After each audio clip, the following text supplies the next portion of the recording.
So, have you ever wanted to know what an astral projection experience not only looks but also sounds and kind of feels like? You've come to the right place. So in the past year and a half, I've built up a backlog.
Hello.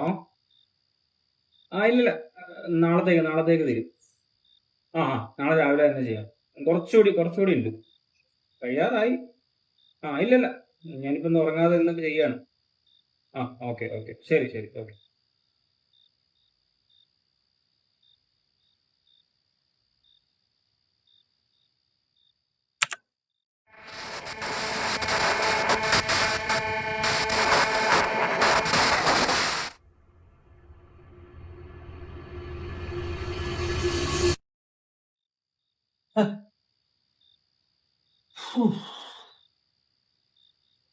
എന്തുപറ്റി, ഉറങ്ങിയില്ല ഇതുവരെ? എന്താ ഉറങ്ങാതെ? അമ്മ ഇല്ലാത്തോണ്ടാണോ?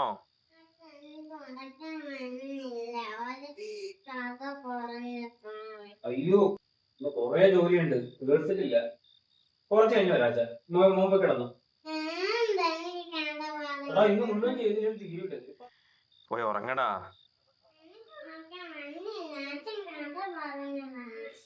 ഇത്ര നേരമായിട്ട് ഉറങ്ങിയില്ലേ? മോനെ, അച്ഛന് കൊറേ പണിയുണ്ട്. അച്ഛൻ കുറച്ച് കഴിഞ്ഞു വരാം. മുമ്പ് കിടന്ന് ഉറങ്ങി. അച്ഛൻ മൊബൈലിൽ പാട്ടിട്ട് തരട്ടെ? 10 മിനിറ്റ് പ്ലീസ്. നിന്റെ കാര്യം നടക്കട്ടെ. ഓക്കെ, ബാ.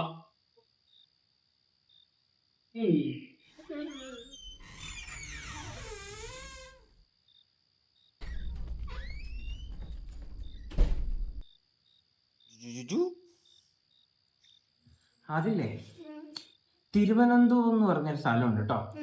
അവിടെ വലിയൊരു പാലമുണ്ട്. ആ പാലം കഴിഞ്ഞ് വരുമ്പോഴൊരു ഒരു വലിയ വളവാണ് കേട്ടോ. അവിടെ പണ്ട് സുമതി എന്ന് പറയുന്നത്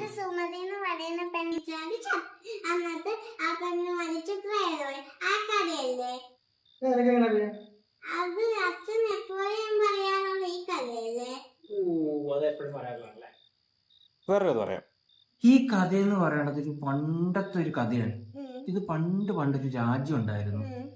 ആ രാജ്യത്ത് എല്ലാ ജനങ്ങളും ഭയങ്കര സന്തോഷത്തോടെയാണ് ജീവിച്ചിരുന്നത്. ഞാൻ ഒരിക്കൽ കൂടി പറയാം. പണ്ടെന്ന് വെച്ചാൽ വളരെ പണ്ട്, ബാലീശ്വരം എന്ന പേരുണ്ട് വളരെ സുന്ദരമായൊരു രാജ്യം. സുന്ദരമായ പുഴകളും സുന്ദരമായ കാടുകളും നല്ല പ്രകൃതി ഭംഗിയൊക്കെയുള്ള ഒരു അടിപൊളി രാജ്യം. അവിടുത്തെ ജനങ്ങളെല്ലാം വളരെ സന്തോഷത്തിലാണ് ജീവിച്ചിരുന്നത്. രാജ്യം ഇങ്ങനെയൊക്കെ ആവണമെങ്കിൽ അവിടെ അതിനേക്കാളും അടിപൊളിയായിട്ടൊരു രാജാവ് ഉണ്ടാവണമല്ലോ. അങ്ങനെ ഒരു രാജാവ് അവർക്കും ഉണ്ടായിരുന്നു, മഹാരാജ ഷീർഷാ. രാജാവ് എല്ലാ കലകളിലും കേമനായിരുന്നു, അതിശക്തനുമായിരുന്നു. എതിരാളികളുടെ പേടി സ്വപ്നം, ജനങ്ങളുടെ ആരാധന മാത്രം. ശക്തരിൽ ശക്തനായിരുന്നു മഹാരാജ ഷീർഷാ. അദ്ദേഹത്തിൻ്റെ വാളിൻ്റെ മൂർച്ച അറിയാത്ത രാജ്യങ്ങൾ വളരെ കുറവാണ്. അദ്ദേഹത്തിന് സുന്ദരിയായ ഒരു രാജകുമാരി പെണ്ണുണ്ടായിരുന്നു. ചുരുണ്ട മുടിയും പൂച്ചക്കണ്ണൊക്കെയുള്ള ഒരു സുന്ദരി വായാടി പെണ്ണ്. അങ്ങനെയിരിക്കെ ആ രാജ്യത്ത് പ്രതീക്ഷിക്കാത്ത കുറച്ച് കാര്യങ്ങൾ സംഭവിച്ചു. ആ രാജ്യത്തിന് സമീപമുള്ള കാട്ടിൽ നിന്നും വിചിത്രമായ ചില അലർച്ചകൾ നാട്ടുകാർ കേൾക്കാൻ തുടങ്ങി. മാത്രമല്ല, കാട്ടിൽ വിറക് ശേഖരിക്കാൻ പോയ അവിടുത്തെ നാട്ടുകാർ ഭീകരമായുള്ള ഒരു ജീവിയുടെ കാൽപ്പാട് ആ കാട്ടിൽ പലയിടത്തും കണ്ടു. ഇത് കണ്ട് പേടിച്ച നാട്ടുകാരെല്ലാം രാജകൊട്ടാരത്തിൽ ചെന്ന് കണ്ട് പേടിച്ച കാര്യങ്ങളൊക്കെ രാജാവിനോടും മന്ത്രിമാരോടും പറഞ്ഞു. എന്നാൽ ഇതിനെപ്പറ്റി കൂടുതൽ അന്വേഷിക്കാമെന്ന് കരുതി രാജാവ് കുതിരപ്പുറത്ത് യാത്ര ആരംഭിച്ചു.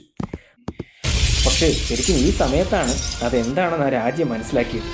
ഒരു ഭീമാകാരനായ ചോര കണ്ണുള്ള കൂർത്ത പല്ലുകളുള്ള ഒരു ദിനോസറായിരുന്നു അത്.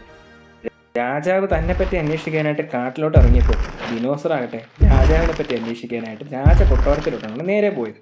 പക്ഷെ അവിടെ വെച്ച് നിർഭാഗ്യവശാൽ ദിനോസറിന്റെ കണ്ണിൽപ്പെട്ടത് രാജാവിന്റെ പ്രിയ പുത്രിയായി നമ്മുടെ പാവം രാജകുമാരിയെ ഓടിച്ചിട്ട് പിടിച്ച് ദിനോസർ രാജകുമാരിയും കൊണ്ട് കാട്ടിലോട്ട് പോയി.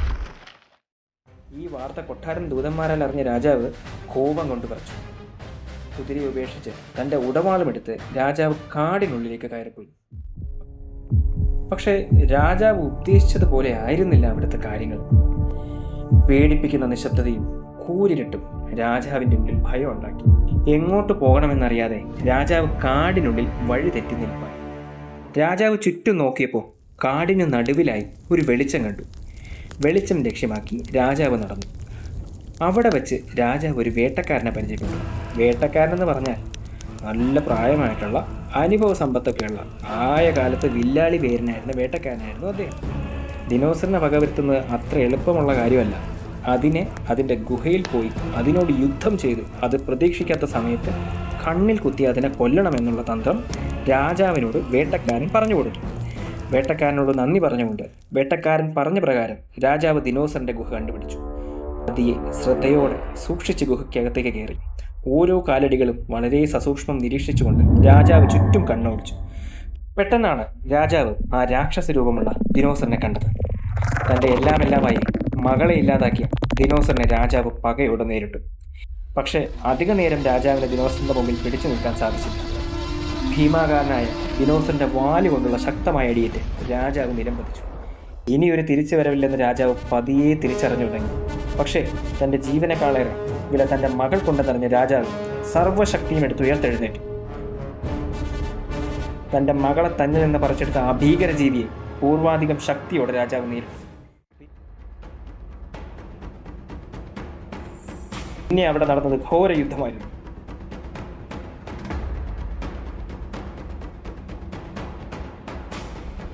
അതിൻ്റെ അവസാനം ദിനോസറിന്റെ കണ്ണിൽ തൻ്റെ വാള് കുത്തിയിറക്കി രാജാവ് അതിനെ ഇല്ലാതാക്കി. അങ്ങനെ ഒടുവിൽ രാജാവ് ആ യുദ്ധത്തിൽ വിജയിച്ചു. പക്ഷേ തൻ്റെ മകൾ നഷ്ടപ്പെട്ടെന്നോർത്ത് ആ രാജാവ് വളരെയധികം സങ്കടപ്പെട്ടു. പക്ഷെ ദൈവാനുഗ്രഹം എന്നോണം രാജകുമാരിക്ക് ഒന്നും സംഭവിച്ചിട്ടില്ലായിരുന്നു. ഗുഹയുടെ ഒരു വശത്ത് നിന്ന് രാജാവ് രാജകുമാരിയെ കണ്ടെത്തി. രാജാവിന് ഒരുപാട് സന്തോഷമായി. തൻ്റെ മോളെ കെട്ടിപ്പിടിച്ചുകൊണ്ട് രാജാവ് മോളെയും കൊണ്ട് കുതിരപ്പുറത്ത് നാട്ടിലോട്ട് തിരിച്ചു.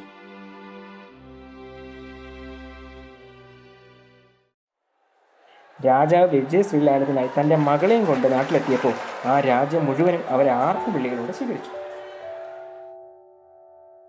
രാജാവ് വീണ്ടും പഴയ പോലെ തൻ്റെ കൊട്ടാരത്തിലെത്തി തൻ്റെ പ്രിയ പുത്രിയോടൊപ്പം ജീവിച്ചുകൊണ്ട് ആ രാജ്യം സുന്ദരമായി ഭരിച്ചു.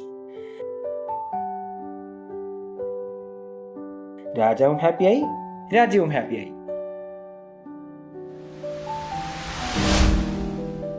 അങ്ങനെ രാജകുമാരിക്ക് വേണ്ടി ദിനോസറിനോട് യുദ്ധം ചെയ്ത അച്ഛൻ രാജാവിൻ്റെ കഥ മറക്കാൻ പറ്റാത്തൊരു സംഭവമായി മാറി. അങ്ങനെ ഈ കഥ അവസാനിച്ചു. കഥ ഇഷ്ടപ്പെട്ടോ വെക്കുവിനെ? വെക്കൂ ഉറങ്ങിയ ഉറങ്ങി. കൊണ്ടുപോയി കിടത്താം.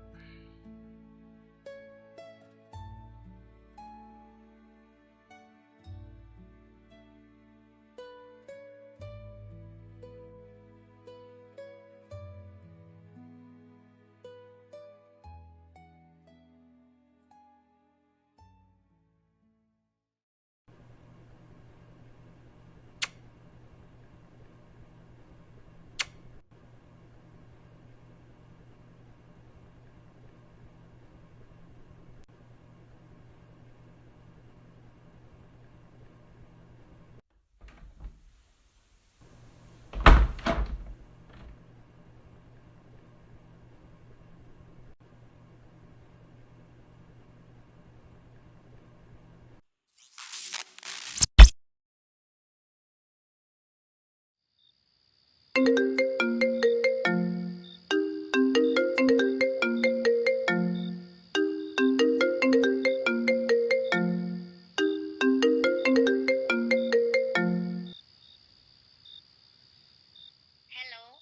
ഹലോ. Mister journalist. യെസ്, പറയൂ. റിസർച്ച് ഒക്കെ എവിടെ വരെ ആയി? വളരെ ഭംഗിയായിട്ട് പോകുന്നുണ്ട്. ഓ, അപ്പൊ ഒറ്റക്കുള്ള ജീവിതോ? ആ, അങ്ങനെയൊക്കെ പോണുണ്ട്. പിന്നെ മോളൊക്കെ. ആ, മോളുടെ കാര്യം പറയാനാ വിളിച്ചേ. അവൾ ഞാൻ ഇങ്ങോട്ട് കൊണ്ടുവന്നു കേട്ടോ. നിങ്ങൾ ഇനി അതോർത്ത് ടെൻഷൻ അടിക്കണ്ട. പുതിയ പ്രാങ്കാണോ? ഞാനിപ്പോൾ അവളെ ഉറക്കിയിട്ട് ഇവിടെ കൊണ്ടുവന്ന് ബെഡ്റൂമിൽ കിടത്തിയേ ഉള്ളൂ. നിങ്ങൾ എന്താ പക്ഷേ കള്ളു കുടിച്ചിട്ടുണ്ടോ? അതോ ജോലി എടുത്ത് പ്രാന്തായോ? പോയി കിടന്ന് ഉറങ്ങും. നാളെ ഞങ്ങളെ കുട്ടി വരണ്ട്. Okay, bye. എന്തോന്ന്? Hello hello hello.